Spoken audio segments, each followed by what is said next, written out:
જેવી રીતે આગાહી હતી કે 2 તારીખથી લઈને 5 તારીખમાં રાજ્યમાં માવઠાના વરસાદનો રાઉન્ડ અને તોફાની પવન સાથે વરસાદ આવશે, તેવી જ રીતે માવઠાનો વરસાદ પડ્યો અને 40થી લઈને 45 કિલોમીટર તો કોઈ જગ્યાએ 80 કિલોમીટરની ઝડપે પણ પવન ફૂંકાયો છે, જેમાં ઘણા બધા કાચા પાકા લીમડાના ઝાડ જે રીતે કે અહીં સાઈડના વિડીયોમાં જોઈ શકાય છે. આવી રીતે ઘણા બધા ઝાડ પણ પડી ગયા છે, પતરા પણ ઉડી ગયા છે મકાનના. એવા અત્યારે હાલ પવન ફૂંકાયો હતો અને આપણે કાલના શોર્ટ વિડીયોની અંદર પણ માહિતી આપી હતી કે હવે પવનની સ્પીડ જે છે તે નોર્મલ થઈ જશે.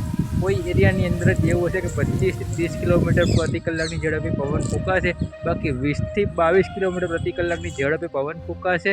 અને રાજ્યના વાતાવરણમાં છે તે વાદળછાયું વાતાવરણ રહેવાનું છે, જેવી રીતે કે અત્યારે હાલ અહીંયા તમને બતાવી રહ્યો છું. આ વાદળછાયું વાતાવરણ છે, જેવી રીતે કે જોઈ શકો છો મિત્રો ડિસ્પ્લે ઉપર. આવી રીતે અત્યારે હાલ આગાહી છે અને હવે આ વાદળછાયું વાતાવરણ રાજ્યમાં 6 તારીખ સુધી આ જ રીતે વાદળછાયું વાતાવરણ રહેવાનું છે.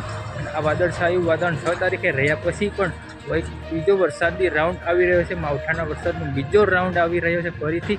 અને આ એપ્રિલ મહિનાની અંદર વારંવાર રાજ્યના વાતાવરણમાં પલટો આવે તેવી પણ શક્યતા છે. હવે 6 તારીખે જે રાઉન્ડ આવી રહ્યો છે તેની માહિતી આપણે બીજા નેક્સ્ટ વિડીયોની અંદર આપીશું. પરંતુ આ જે માવઠાનો વરસાદ હતો તે ઘણા રાજ્યોની અંદર નુકસાનીનો ભોગ બન્યો, જેમાં ઘણા ખેડૂત મિત્રોના પાકમાં પાણી ફરી ગયું, ઘણા બધા ઊભા પાકને નુકસાન થયું.